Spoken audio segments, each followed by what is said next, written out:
दुनिया के 170 से ज्यादा देशों में या तो पूरे या फिर आंशिक तौर पर स्कूल खुल चुके हैं। 1.5 साल तक वर्चुअल पढ़ाई करने के बाद, घर में कैद रहने के बाद अब कई राज्यों में देश के अंदर भी स्कूल खुल रहे हैं। रियल क्लासरूम में पढ़ाई करने के लिए बच्चे पहुंच रहे हैं। देश के 13 राज्यों में स्कूल ऑलरेडी खुल भी गए हैं, जबकि दिल्ली और बंगाल जैसे राज्यों में अभी सरकार असमंजस में है, फूक फूक कर कदम रख रही है। ये ऐसा समय है कि जब तीसरी लहर का खतरा बिल्कुल बना हुआ है और बच्चों के लिए वैक्सीन जो है वो अभी तक नहीं पहुंची है। दूसरी तरफ, एक तरफ लोगों में डर है, वहीं दूसरी तरफ उम्मीद है। एक तरफ बच्चे 1.5 साल से स्कूल नहीं गए हैं, वहीं दूसरी तरफ कोरोना का खतरा भी लगातार बना हुआ है। इसी कश्मकश पर आज बात करेंगे लोकतंत्र में। सबसे पहले मैं आपको बताता हूं कि इस समय देश में कहां-कहां स्कूल खुले हुए हैं।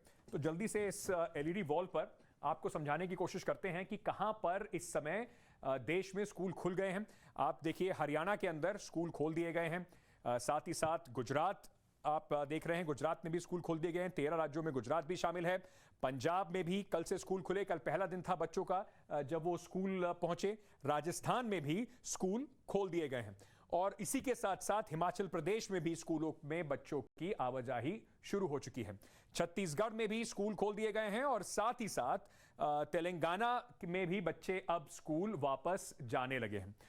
तेलंगाना और राजस्थान के बाद ये देखा आपने, जिस तरह से मैंने बताया कि तेलंगाना में भी अब स्कूल खुलने लगे हैं। उत्तर प्रदेश के अंदर जो स्कूल जहां कौन कौन से ऐसे राज्य हैं जहां पे अभी तैयारी चल रही है। उत्तर प्रदेश में 16 अगस्त से स्कूल खुलने वाले हैं। आंध्र प्रदेश में भी स्कूल खुलने की जल्द ही तैयारी चल रही है और इसके साथ साथ जम्मू कश्मीर में भी पूरी तरीके से तैयारी चल रही है कि स्कूलों को जल्दी से जल्दी खोल दिया जाए। दिल्ली में तैयारी तो है पर अभी पूरी तरीके से स्थिति साफ नहीं हुई है। दिल्ली के बारे में आपको और भी मैं डिटेल में सारी जानकारी दूंगा, पर उससे पहले मैं आपको एक बार यह भी बताना चाहता हूं कि अभी जो स्कूल खुलने और बच्चों को स्कूल में ना भेजने के लिए किस तरह के तर्क दोनों तरफ से आ रहे हैं। तो पक्ष में, स्कूल खुलने के पक्ष में यह कहा जा रहा है कि कोरोना के लिए बच्चों में बेहतर इम्यूनिटी है, इस वजह से बच्चों को स्कूल जाने दिया जाए। लेकिन साथ ही साथ इसके विपक्ष में कहा जा रहा है कि कोरोना की तीसरी वेव का जो खतरा है वो अभी बरकरार है। अभी हमने देखा कि जो दूसरी वेव थी उसमें कई बच्चे भी इसके चपेट में आए। साथ ही साथ यह भी कहा जा रहा है कि गंभीर रूप से बीमार होने का खतरा कम है तीसरी लहर में, क्योंकि ज्यादा से ज्यादा लोगों को वैक्सीन लग रही है।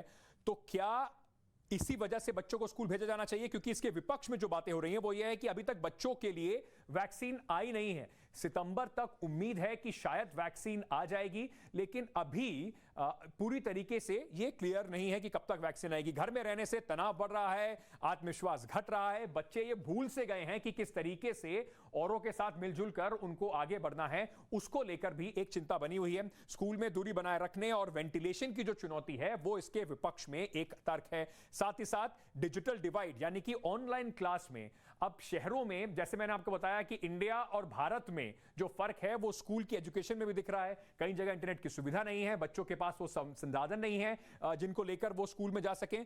पेरेंट्स की परमिशन, जिम्मेदारी से क्या भागने का एक तरीका है, ये इसके विपक्ष में इसके भी इस तरीके से लोग जो हैं वो आर्गुमेंट अपने दे रहे हैं। पर यह तो रहा तर्क और इसके पीछे जो लोगों का विपक्ष है उसकी बात।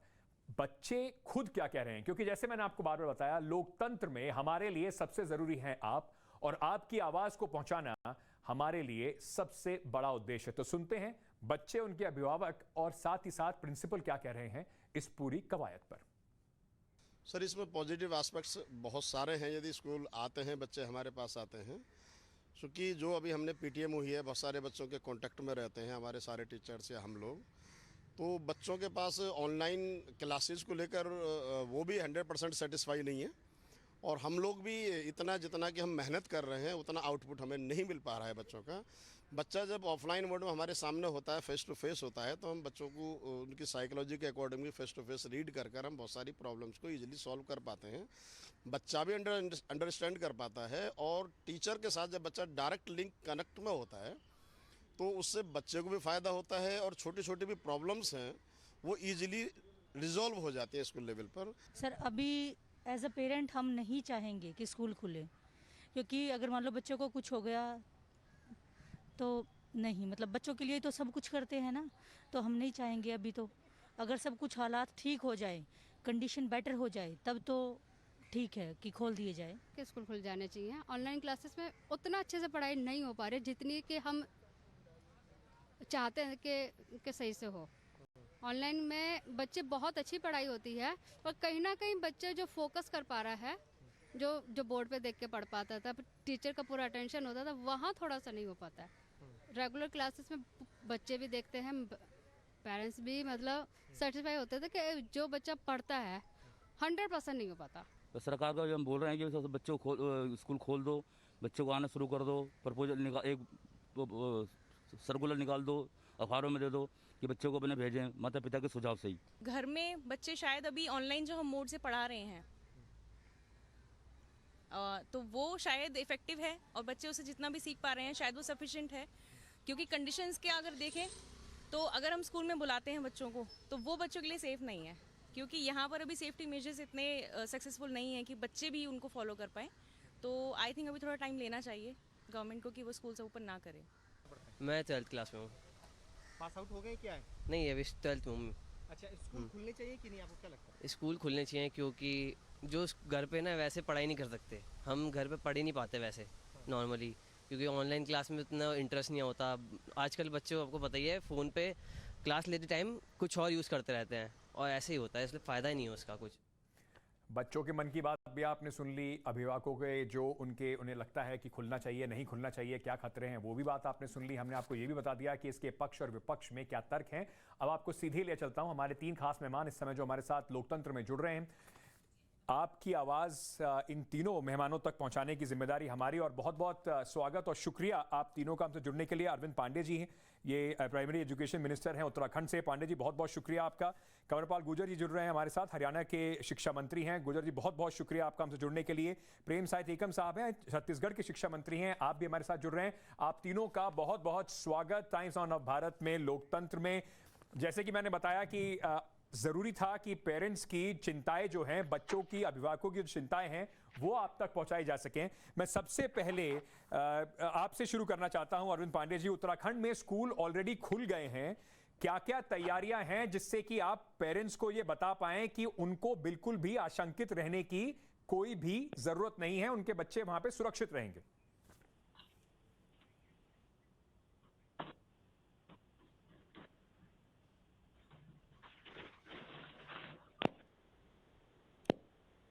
मुझे लगता है कि पांडे जी के कुछ कनेक्शन में हमारे साथ परेशानी हो रही है, उसको ठीक करके आपके पास आते हैं। लेकिन सबसे पहले मैं आपके पास आ जाता हूं कृष्णपाल गुर्जर जी।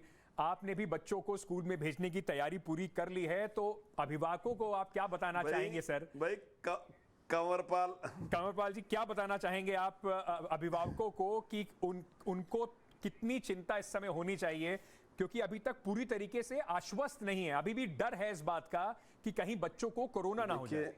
हाँ, बिल्कुल बिल्कुल बिल्कुल। जी जी जी, देखिए पहली बात तो यह है कि इस समय कोरोना लगभग शून्य है। अभी कोई इस प्रकार के पेशेंट आए नहीं रहे और पूरे प्रदेश में बिल्कुल स्थिति बहुत ही ठीक है। उसके बावजूद भी हमने जो भी उसके लिए एहतियात बरतने की जरूरत है जी, वो सारी एहतियात हमने बरती है। चाहे उसमें फिजिकल डिस्टेंस की बात है, तो हमने एक कमरे में 20 बच्चे ही शिक्षा ग्रहण करेंगे, उससे ज़्यादा बच्चे नहीं बैठेंगे।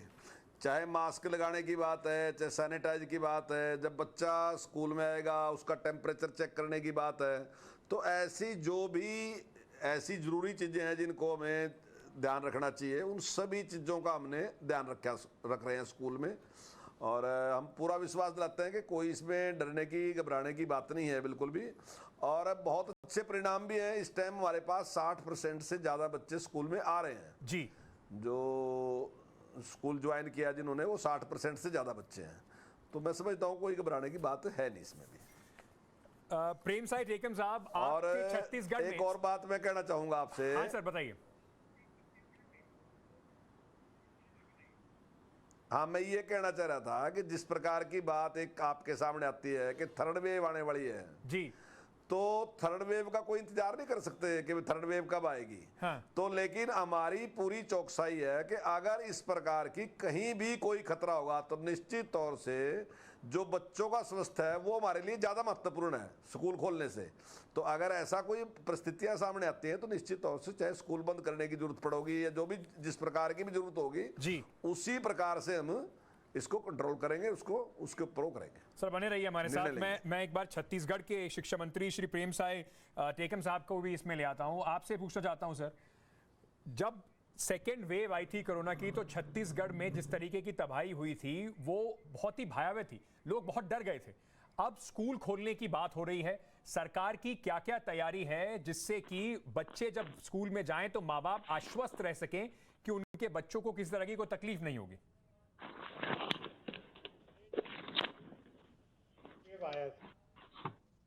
निश्चित रूप से बहुत आप लेकिन हमारे प्रदेश के सभी लोगों ने इसमें लड़ाई लड़ी और आज स्थिति थोड़ा बहुत ही कम और हम लोग के राज्य में 16 महीने से स्कूल बंद है और ऐसी परिस्थिति में हम लोगों ने 10वीं और 12वीं जो उनके एग्जामिनेशन होने वाले उनके 50% और पेरेंट्स प्रति तो संचालन करें।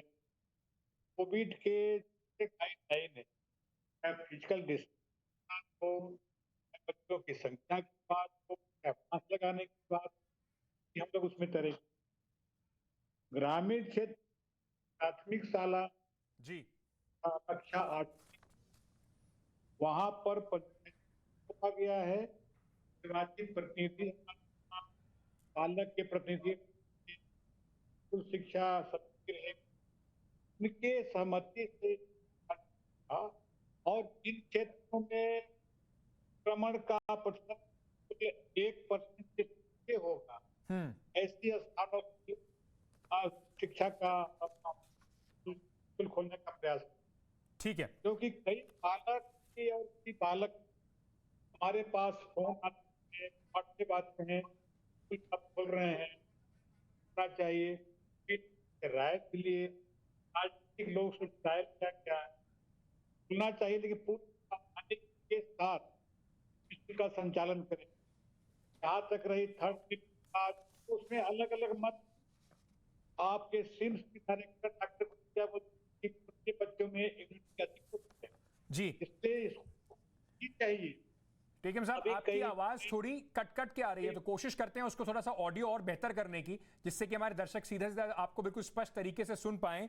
पांडे जी भी हमारे साथ जुड़ गए हैं। पांडे जी, बार बार ये बात उठती है कि अभी तक बच्चों के लिए वैक्सीन नहीं आई है, तो क्या उत्तराखंड सरकार ने यह सुनिश्चित किया है कि कम से कम जो टीचर्स उनको पढ़ा रहे हों उनको पूरी तरीके से वैक्सीनेट करके ही क्लासरूम में भेजा जाए? जी त्यागी जी, मैं आपके चैनल के माध्यम से जो दोनों शिक्षा मंत्री जुड़े हैं मैं सबको दोनों को मैं अभिवादन करता हूं और आपके माध्यम से मैं प्रदेश की जनता को या जो भी भाई बहन मुझको सुन रहे हैं मैं बताना चाहता हूं कि बच्चों को वैक्सीन लगना आवश्यक है और जो शिक्षक इनको शिक्षा देते हैं उनको भी वैक्सीन लगना आवश्यक है। इसी कड़ी में पूरे हिंदुस्तान में जो वैक्सीनेशन का काम एक अभियान के रूप में चल रहा है जी, निश्चित ही कोविड की समस्या को हम समाप्त जब ही कर पाएंगे कि सबको वैक्सीन लगे। और जो आपने सवाल किया मुझसे कि जो बच्चों में तो अभी चलो वैक्सीन नहीं आई, अगले माह तक उम्मीद है, लेकिन जो शिक्षक इन बच्चों को शिक्षा देंगे उनको वैक्सीन लग जाए तो निश्चित ही इस प्रयास में हम फ्रंट लाइन वॉरियर्स मान के हम अपने शिक्षकों को वैक्सीनेशन का काम हम करने जा रहे हैं ताकि उनको वैक्सीन लग जाए और अभिभावकों को भी वैक्सीन लग रही है। तो निश्चित ही हम कम संख्या के आधार पे हमने कक्षा 9 से लेके 12वीं तक का क्लास अभी हमने खोली है जी। हालांकि मैं कह सकता हूं कि अभी ज्यादा संख्या में तो हमारे यहाँ बच्चे नहीं आए, लगभग अभी 2 दिन हुआ है, 2 दिन में लगभग 40% बच्चे ही हमारे स्कूलों में आ पाए हैं। ठीक है, और वह भी अभिभावकों की सहमति से। हम इस बात को ये नहीं कह सकते कि कोविड-19 हमारे बीच से चला गया, हम ऐसा नहीं कह सकते।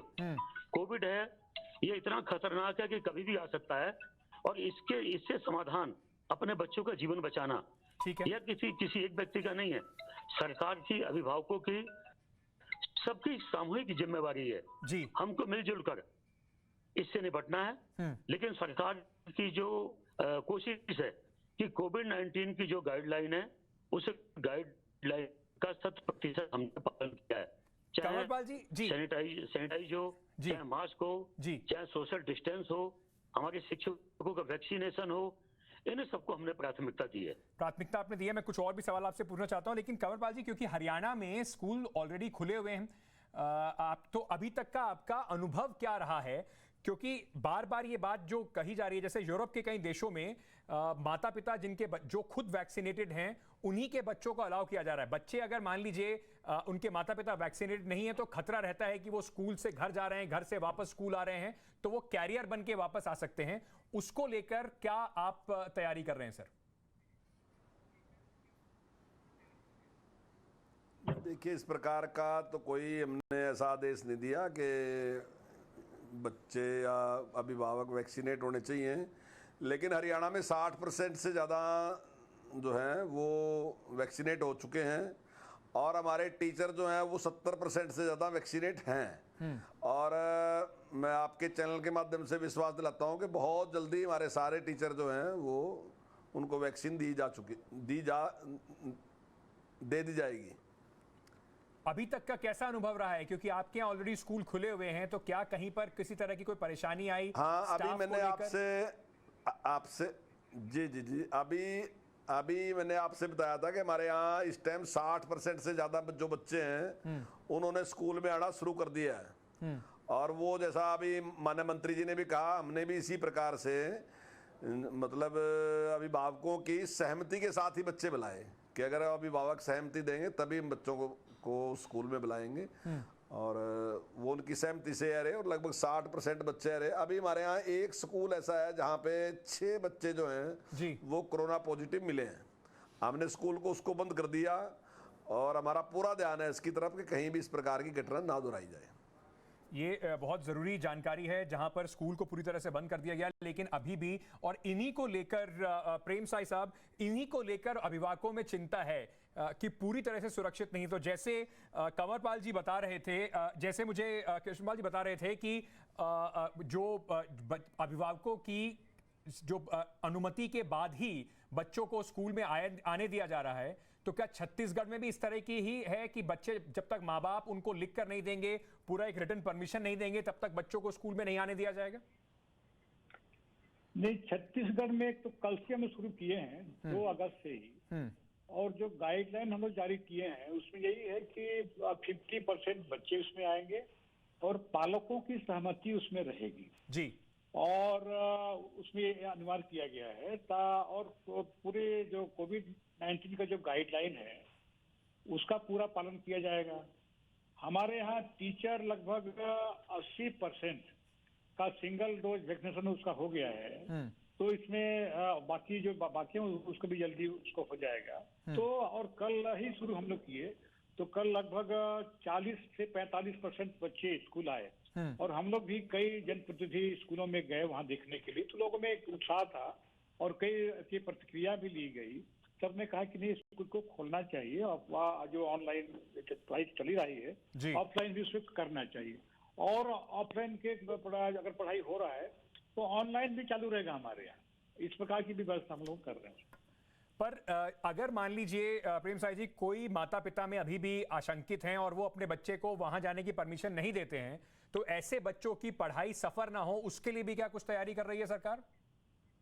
नहीं, और जो बच्चों की सहमति, पालकों की जो सहमति रहेगी, हमारे उपस्थिति की कोई आपका अनिवार्यता नहीं है। हम लोगों ने पूरी तरह से जो पालक है और जो समिति है उनके ऊपर छोड़ा हुआ है। बड़े स्कूल जो हैं 10वीं और 12वीं के, इसमें किसी की अनुमति की आवश्यकता नहीं, वो तो हम खोले वहां पर लगवाएंगे। छोटे बच्चे जो आएंगे वो पालक की सहमति से उसमें रहेंगे, और जिन क्षेत्रों में संक्रमण दर 1% से कम है जी, उन्हीं क्षेत्र में ये परमिशन दी जाएगी। अगर जहां बढ़ा है या बढ़ जाएगा तो फिर वहां पे बंद करना पड़ेगा जी। हम लोग की स्टैंडिंग ऑर्डर उसमें है। जी अमित जी, अरविंद पांडे जी, मैं आपसे समझना चाहता हूं कि जिस तरीके की बात अभी आपके हरियाणा में शिक्षा मंत्री हैं और छत्तीसगढ़ में शिक्षा मंत्री उन्होंने बताई, अगर मान लीजिए उत्तराखंड में भी अगर कोई माता पिता अभिभावक ऐसे हैं जो परमिशन नहीं देते, उन्हें अभी भी डर है, तो उनके बच्चों की पढ़ाई सफर ना हो, वो पीछे ना छूट जाएं, उसके लिए क्या तैयारी है? जी अमित जी, एक तो किसी भी अभिभावक पे सरकार ने दबाव नहीं बनाया है कि आप अपने बच्चे को भेजे। और हमने एजुकेशन सिस्टम को लागू किया है कि अगर जो शिक्षक क्लास में पढ़ाएंगे तो वह अपने मोबाइल को ऑन रखेंगे। हम वर्चुअल जो शिक्षक क्लास में बच्चों को पढ़ाएंगे वह हम उनके मोबाइल के माध्यम से, जो बच्चे नहीं आ रहे हैं वो ऑनलाइन बच्चे पढ़ पाए, ऐसी व्यवस्था हमने की है। कंवरपाल जी, मैं आपसे एक बात और ये समझना चाह रहा था कि जिस तरीके के अभी भी कई राज्य ऐसे हैं जहां पर असमंजस है, दिल्ली हो या कलकत्ता हो, वहां पर अभी असमंजस है, उन राज्यों के शिक्षा मंत्रियों को आपकी सलाह क्या होगी? क्योंकि अभी तक 13 राज्यों में स्कूल खुलने की बात हुई है, आपके ऐसे और बहुत सारे काउंटर पार्ट हैं, ऐसे और बहुत सारे शिक्षा मंत्री हैं जो अभी भी इस सवाल से जूझ रहे हैं, तो आपकी उन्हें सलाह क्या होगी? नहीं, देखिए सलाह की तो कोई वो नहीं है, ज़रूरत भी नहीं है उनको मेरा तो मानना ये है कि देखिए हर जगह की अपनी परिस्थितियाँ होती हैं। अगर वहाँ शिक्षा मंत्रियों ने कोई निर्णय नहीं लिया ना जी, तो अलग अलग परिस्थितियाँ हैं। दिल्ली की परिस्थितियाँ बिल्कुल अलग हैं, वहाँ आबादी जो है बहुत घनी है, तो हो सकता है उनको इस बात का ज़्यादा खतरा हो, या और भी स्टेट ऐसे हैं जहाँ इस प्रकार की परिस्थितियाँ हों। जैसे केरल में जो आए वहाँ पेशेंट ज़्यादा मिले हैं, वहाँ की अलग परिस्थितियाँ हैं, तो अलग अलग परिस्थितियाँ हैं हर स्टेट की। तो मैं समझता हूँ जैसे जैसे जहाँ जहाँ सामान्य स्थिति बनेगी तो शायद वहाँ के शिक्षा मंत्री भी इसी प्रकार का निर्णय लेंगे। हमारे यहाँ स्थिति इस टाइम पूरी तरीके से सामान्य है, और इस टाइम बिल्कुल लगभग आप ये समझ लो कि शून्य पे है इस टाइम, पेशेंट की दर कोई है नहीं कुछ भी जी। तो इसलिए हमारा हौसला था, इसलिए मैंने उसको खोल लिया। तो मैं समझता हूँ ज़्यादातर स्टेटों ने इसी हिसाब से खोल लें। प्रेम साई जी, आपके अभी तक के अनुभव में, अभी एक ही दिन हुआ है, लेकिन आपके अनुभव में आप क्या कहना चाहेंगे अभी तक जो इस तरीके के आपने इंतजाम करे और राज्यों में जहां पर स्कूल अभी खुले नहीं है? एक प्रश्न का उत्तर मैं पहले दे दूं। जो आपने पहले कहा है कि जो स्कूल के पेरेंट्स अगर नहीं भेजते हैं तो उनकी क्या व्यवस्था दें? जी, हमारे यहाँ मोहल्ला क्लास भी हम चलाते हैं, मोहल्ला क्लास चलाते हैं, ऑनलाइन क्लास चलाते हैं, ये जारी रहेगा। और ऑप्शन स्कूल खुलने के बाद भी जो मोहल्ला क्लास है वो उनके लिए, जो माता पिता अगर नहीं भेजते हैं वहाँ पे, तो उनके लिए उन्हीं के मोहल्ले में हम क्लास को खोल रहे हैं। और जैसा माननीय मंत्री जी ने कहा कि हर राज्य की परिस्थितियाँ अलग अलग। एक कल हम लोग कल स्कूल खोले हैं, कई राज्यों ने पहले खोला है, कई राज्यों ने अभी खोलने की स्थिति में है। तो अलग अलग राज्य की अलग अलग परिस्थितियां हैं। जहां संक्रमण दर कम है वहां के शिक्षा मंत्री और वहां के सब प्रशासन उसको खोलने का प्रयास कर रहा है। तो जैसी जैसी परिस्थिति होगी, बिल्कुल पढ़ाई भी जो जरूरी है और बच्चों की सुरक्षा भी आवश्यक है। तो ये सबको ध्यान में रखते हुए निर्णय लिया जा सकता है। ठीक है, मेरे पास वक्त बिल्कुल खत्म हो गया है। मैं चलते चलते पांडे जी आपसे जल्दी में बस ये पूछना चाहता हूं कि आप जो अभिभावक हैं, देश में जो लोग देख रहे हैं जहां जहां पे स्कूल शुरू हो गए हैं, उनको क्या कहना चाहेंगे कि अब थोड़ा शायद डर के आगे निकलना भी पड़ेगा, क्योंकि बच्चे बहुत सालों, 1.5 साल से बिल्कुल बंद हैं अपने घरों में। भाई साहब, अमित जी, बच्चों का जीवन बचाना सरकार की पहली प्राथमिकता है।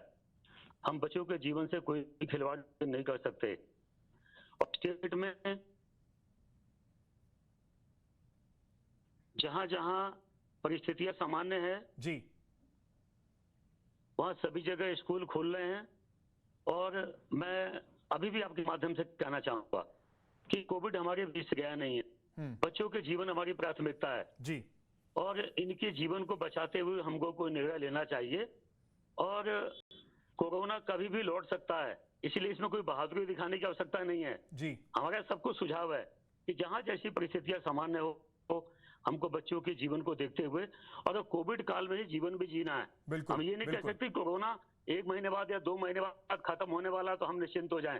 ऐसा नहीं है। हमको कोविड-19 का गाइडलाइन का 100% पालन करते हुए हम डिसीजन लें, और जब लगे कि हमको बैक करने की आवश्यकता है तो इसमें बहादुरी नहीं है। बिल्कुल तत्काल भरा मन करते हुए वापसी लेना चाहिए, ताकि किसी बच्चे के जीवन से कोई खिलवाड़ ना हो पाए। बहुत जरूरी बात चैनल के माध्यम से सबको शुभकामना देता हूँ। बहुत जरूरी बात आपने कही कि अभी कोरोना के साथ जीना हमें सीखना पड़ेगा, और उसके साथ साथ ये भी समझना पड़ेगा कि किसी ना किसी तरीके से थोड़ा सामान्य जीवन बच्चों को भी जीने का मौका मिले।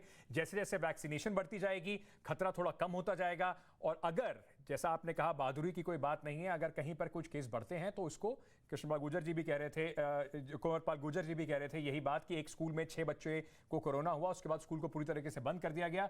आप तीनों का बहुत बहुत शुक्रिया। उम्मीद है कि कम से कम आपके राज्यों में जब लोगों ने आपकी बात सुनी होगी तो थोड़ा सा उनको हिम्मत भी जरूर बंदी होगी, और बाकी राज्यों में पूरी एहतियात के साथ बच्चों को आगे बढ़ाने का और स्कूल खोलने के जो फैसले हैं उनको लेने में भी इनकी बात सुनकर जरूर सहयोग मिलेगा, जरूर हौसला मिलेगा। छोटा सा एक ब्रेक लेते हैं, उसके बाद वापस आते हैं। बहुत सारी खबरें, आपके हित की खबरें हमें और बतानी हैं, पर आपको इस ब्रेक में बताया जाता हूं कि आज रात 8 बजे नाविका कुमार के साथ जो शो है पब्लिक सवाल पब्लिक का, उसका मुद्दा क्या है? Modi versus all. विपक्ष का जिस तरह से आज नाश्ते का जो पूरा कार्यक्रम था, उसका लीडर जो है वो कौन है? और दूसरा सवाल ये भी पूछेंगे कि क्या पूरे मॉनसून सत्र को बेकार करके जनता के पैसे की बर्बादी जो हो रही है उसकी जिम्मेदारी कौन लेगा? इन्हीं सब सवालों के साथ 8 बजे नाविका कुमार के शो सवाल पब्लिक का अपना एक 15 सेकंड का वीडियो रिकॉर्ड करके भेजिएगा। उस वीडियो को, सवाल को इस शो में सम्मिलित जरूर किया जाएगा। नंबर है 8097471285। इस नंबर को ध्यान से रख लीजिए। आपकी आवाज, नाविका कुमार के सवाल। छोटा सा ब्रेक, वापस आ रहे हैं। शिक्षा मंत्रियों से मिलवाया, और शिक्षा मंत्रियों से मिलवाने के बाद अब जिस तरह से मैंने दिल्ली राज्य की आपको जिक्र किया, दिल्ली राज्य में सरकार अभी तक स्कूल खोलने के लिए जो पूरा अपना कार्यक्रम है या अपना कम से कम जो सोच है वो पूरी तरीके से साफ नहीं कर पाई है। सुझाव दिल्ली सरकार ने आम लोगों से मांगे थे। ज्यादातर सुझाव दिल्ली सरकार में जो हमें बताया गया है, जो सरकार में लोगों ने भेजे हैं, वो इसी बात पे हैं कि दिल्ली में स्कूल खुल जाने चाहिए।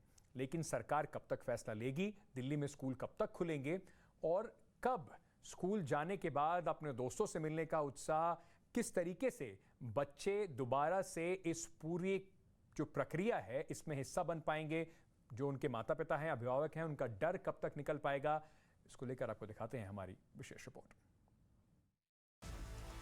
कोरोना काल में स्कूल खोलने पर दिल्ली सरकार ने अभी कोई फैसला नहीं लिया है, लेकिन खबर है कि दिल्ली सरकार सभी स्कूलों को दोबारा खोलने पर जल्द कोई फैसला ले सकती है। दिल्ली के उप मुख्यमंत्री मनीष सिसोदिया ने इस ओर इशारा किया। इसमें मैंने सजेशंस मांगे थे लोगों से, और करीब 30-35 हज़ार सजेशंस आए हैं। तो मैं सबको बहुत केयरफुली पढ़वा रहा हूँ कि उसमें क्या क्या सजेशन लोगों ने दिए हैं। कुछ लोग स्कूल खोलना चाहते हैं, कुछ डरे हुए हैं, कुछ सवाल हैं।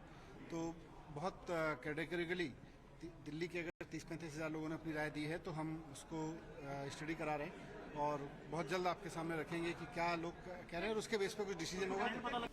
उन्होंने बताया कि सरकार ने लोगों से इस पर सुझाव मांगे थे, जिस पर लोगों ने अब तक 30 से 35 हजार सुझाव दिए हैं। बताया गया है कि उन सुझावों में ज्यादातर लोगों ने स्कूलों को खोलने की मांग की है। दिल्ली में पिछले साल मार्च से स्कूल बंद हैं। दिल्ली के स्कूलों पर पड़े ताले अब जल्द खुल सकते हैं। उसकी वजह यह है कि दिल्ली सरकार ने दिल्ली के लोगों से सुझाव मांगे थे कि क्या स्कूल खोल देने चाहिए। उस पर 35 हजार लोगों के सुझाव आ गए हैं।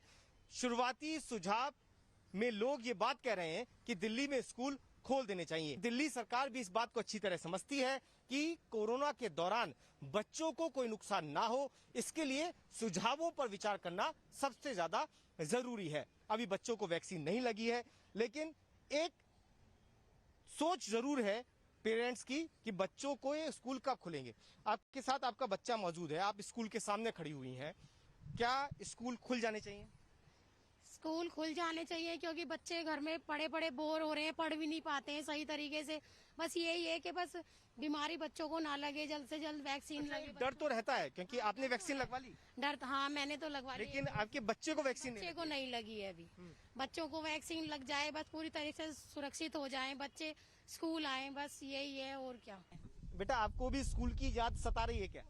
यस, मेरे को स्कूल की याद सता रही है। मेरा मन करता है कि जल्दी स्कूल खुल जाए, हम सुबह सुबह उठ के स्कूल जाएं और वहाँ पे अच्छी पढ़ाई करें। जिम्मेदारी बड़ी है, पेरेंट्स चाहते हैं, जो शुरुआती सुझाव दिल्ली सरकार को मिले हैं उसमें, कि स्कूल खुल जाने चाहिए, लेकिन जिम्मेदारी बच्चों को लेकर बड़ी है। यही वजह है कि दिल्ली सरकार सबसे पहले इस बात का आकलन कर रही है कि कितने प्रतिशत लोग ये चाहते हैं कि स्कूल खोले जाएं।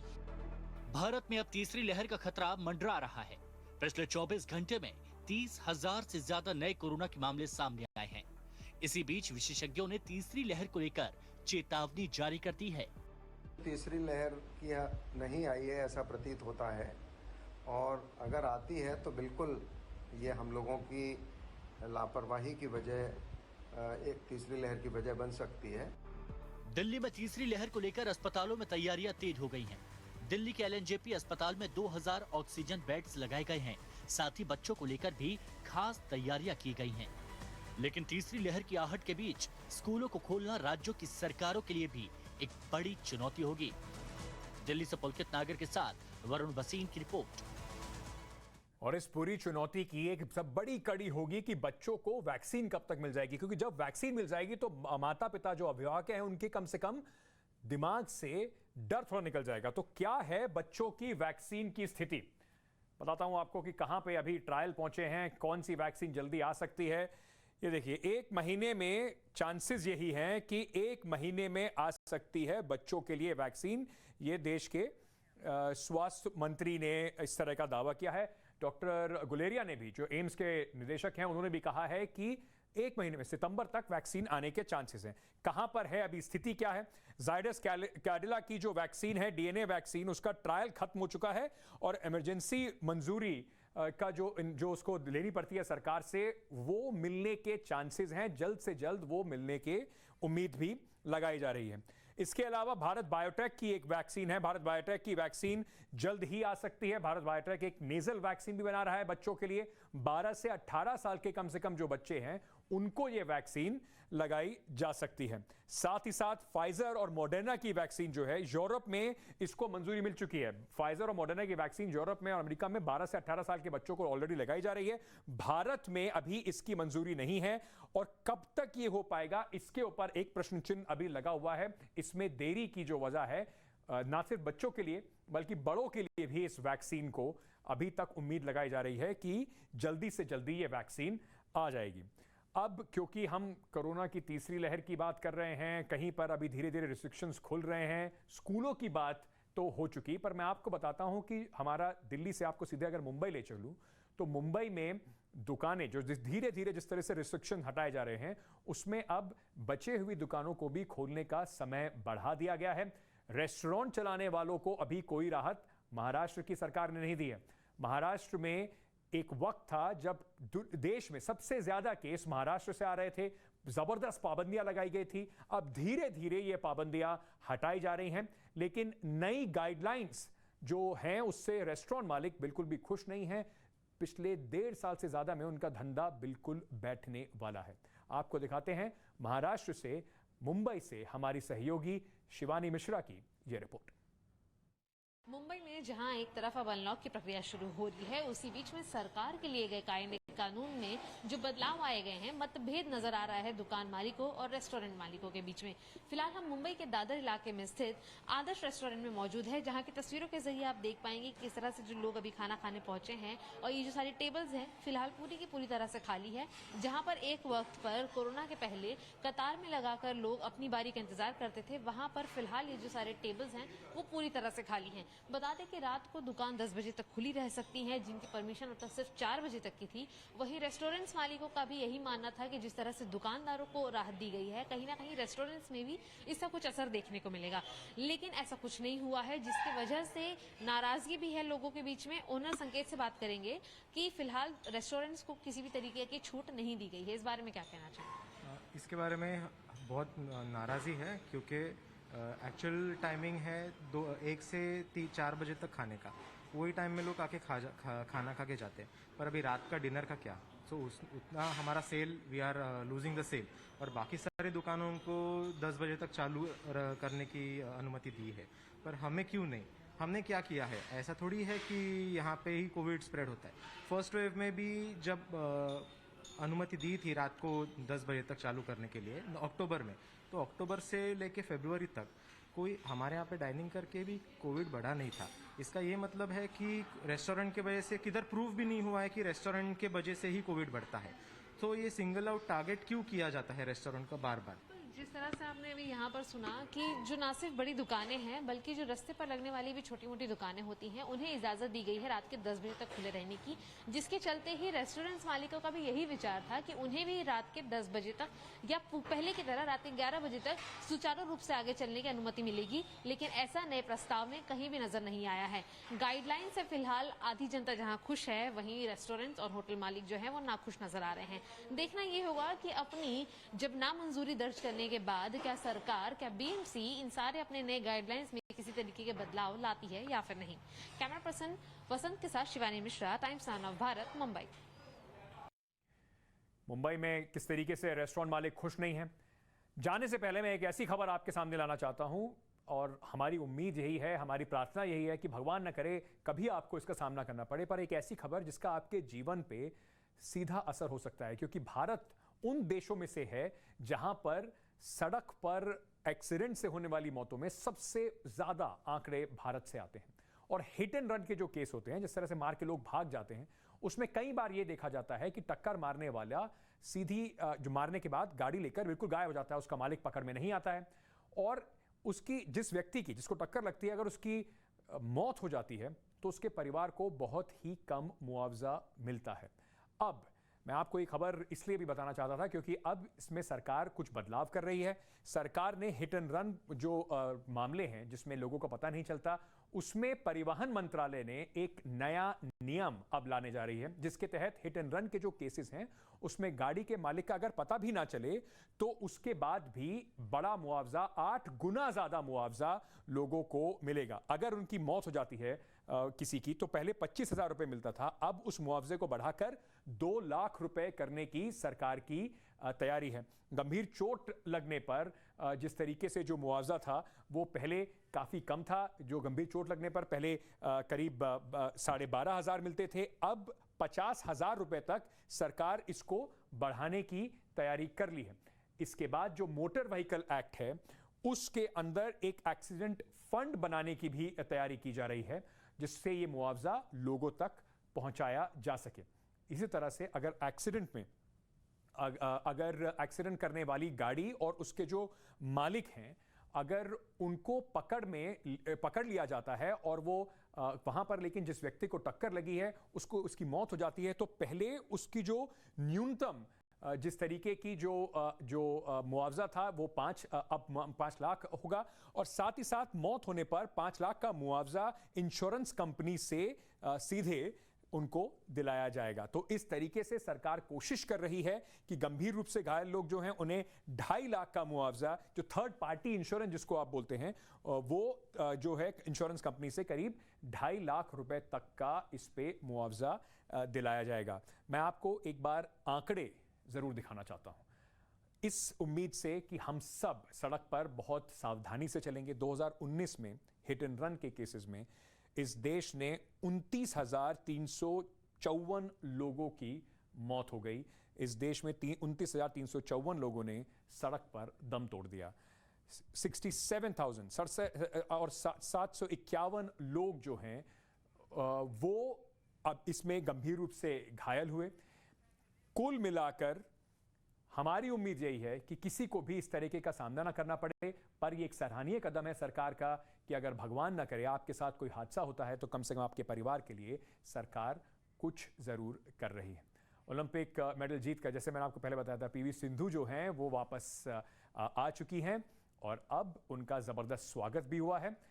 उसके आपको कुछ विजुअल भी दिखाए जाते हैं और साथ ही साथ लोकतंत्र में आज के लिए इतना ही। कल फिर मुलाकात होगी आपसे शाम 6 बजे। आपके हित के सारे मुद्दे यहीं पर हम उठाते रहेंगे।